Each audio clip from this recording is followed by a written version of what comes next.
The number of small businesses planning to expand and obtain funding has decreased since last spring. That's according to Bank of America. And this comes as concerns over the uncertain economic landscape linger for business owners. As part of Yahoo Finance's Small Business Big Opportunities, we're tapping into ways to enable small businesses' growth. Kerrigan, Small Business and Entrepreneurship Council CEO and President, along with Hello Alice co-founder and President Elizabeth Gore, are joining us now to discuss. So, ladies, first of all, thank you so much for being here. Appreciate it. Karen, I want to start with you. Can you talk to us a little bit more about that backdrop? Before we dig into how to help small business, I'm just curious to kind of take the temperature on how business owners that you're speaking to are feeling right now amidst this economic environment. Well, they're definitely navigating challenges that have been in existence, for some time. And yeah, the inflation continues to be their number one concern. And inflationary pressures. That's definitely squeezing their bottom line, and they're also putting a dent into their confidence as well. There has been a pullback, on consumer activity. So all that, really is quite challenging.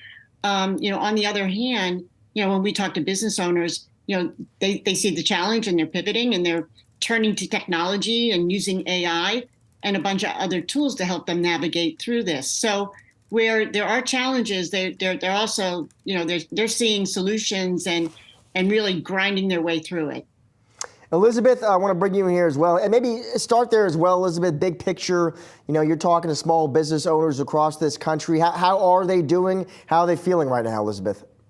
Oh, howdy, y'all. I got to tell you, we serve 1.5 million small businesses on Hello Alice, and they are being very reserved and conservative right now, as they should be. Capital is expensive. We've got a little bit of a slowdown, but I also think they're incredibly resilient. They are being smart about their cash flow. We are not ever going back to pre-COVID times when small business owners over-index on credit and loans. They're going to be smart until consumer spending picks back up again.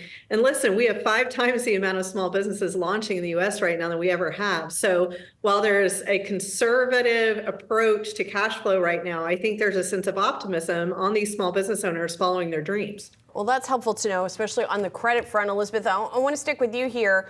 What is the number one question that you get or that people come to you that they want help with when they're either starting or, having a fledgling business? I think that, the number one thing we hear all the time is equitable access to capital. And I use the word equitable because anyone can get capital, but how expensive is it right now? And I think small business owners are getting more savvy about understanding how expensive is the capital that they are accessing. So should I go for operational credit? Should I get an SBA loan? Should I really think about getting that line of credit for the first time? They're just being much smarter about it. But the number one thing that small business owners need to do is ensure their financial fitness is correct. Are your books in order? Do you have a strong business plan before you ever go out and seek capital? Karen, when you're talking small business owners, what is top of mind there? Are you hearing what Elizabeth is hearing in terms of access to capital, or what are the big trends and themes? Is it jobs, supply chain, inflation? What are you hearing? Well, it's sort of a combination of all of that, right? I mean, as I mentioned, sort of the cost, the inflationary pressures. I mean, that's the big issue that we continue to hear, as well as a tightening, of capital. And access to capital, and the cost of capital, is getting higher. There's some other issues that we see emerging as well. There are concerns about crime, depending on sort of where they are, where their business happens to be located. That has ticked higher, as well as their concerns about, foreign policy and what's happening on the international front, sort of the geopolitical, tensions and concerns that are out there.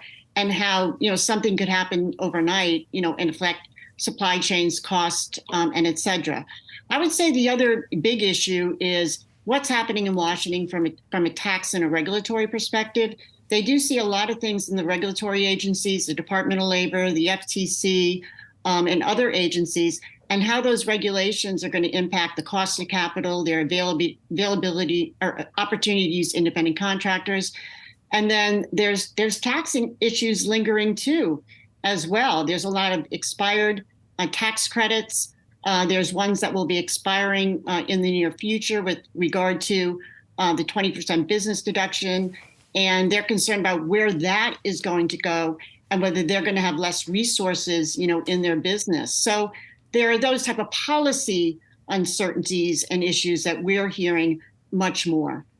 And Elizabeth, I want to pick up on one thing that Karen said, and that's about cost of capital. I'm curious to get your take on, we spend all day long talking about big public companies and their accessibility, how they get capital and what's happening with interest rates. What are we seeing on the small business side on that front? Capital is very expensive right now. And the irony is those two are very connected. So interestingly, I talk to banks every day and I push them really hard to think of creative ways to get capital in the hands of small business owners in a cheaper way. Again, with 5 times the amount launching right now, to me, that's a great market. I think larger fintechs are catching up. If you look at what Square and NerdWallet and others are doing to get capital in the hands of small businesses, I think they're being more innovative than the banks. However, if it's expensive for banks, it's expensive for small business owners. So we really have to watch that and think about it. Elizabeth, Karen, thank you both so much for joining the show today. We appreciate it. Thanks, Thank y'all. you.